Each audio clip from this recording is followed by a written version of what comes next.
हाँ दोस्तों, तो आज हम उपस्थित हैं विज्ञान के पार्ट 13C वीडियो में और हम सीख रहे हैं गोली दर्पण द्वारा गोली दर्पण द्वारा प्रतिबिंब बनने का नियम। तो दोस्तों, दो नियम हम पढ़ चुके हैं। पहला नियम हमने पढ़ा था कि मुख्य अक्ष के समांतर चलने वाली किरण परावर्तन के पश्चात फोकस से जाती है।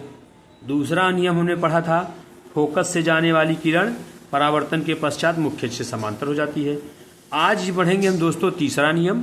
और तीसरा नियम क्या है कि यदि कोई किरण दर्पण के वक्रता केंद्र से होकर जाती है, यदि कोई किरण दर्पण के वक्रता केंद्र से होकर जाती है और दर्पण पर टकराती है, तो अपवर्तन के पश्चात उसी मार्ग से वापस लौट आती है।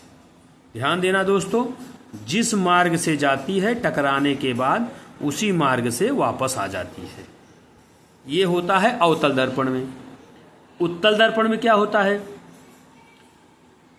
उसमें होता है कि मुख्य वक्रता केंद्र से आती प्रतीत होने वाली किरण,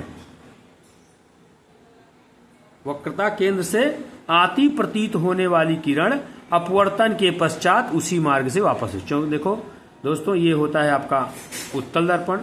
अंदर की तरफ करेंगे, इसमें क्या होता है कि वक्रता केंद्र इसका पीछे होता है और इसका वक्रता केंद्र इधर होता है, मतलब इसका बाईं तरफ होता है, इसमें दाईं तरफ होता है।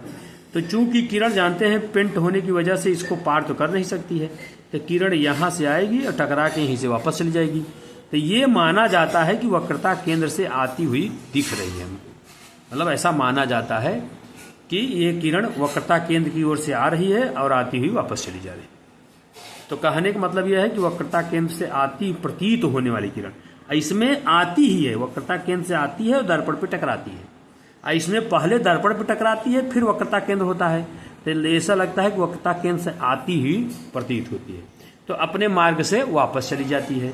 ये तीसरा नियम है कि गोली दर्पण के वक्रता केंद्र से जाने वाली किरण वक्रता केंद्र की ओर आती प्रतीत होती है, या वक्रता केंद्र की ओर जाने वाली किरण अपवर्तन के पश्चात किरण उसी दिशा में वापस लौट आती। मतलब दोनों दर्पणों में किरण चाहे आती हुई दिखे या आती हुई प्रतीत हो, टकराने के पश्चात दर्पण से उसी मार्ग में वापस चली जाती है।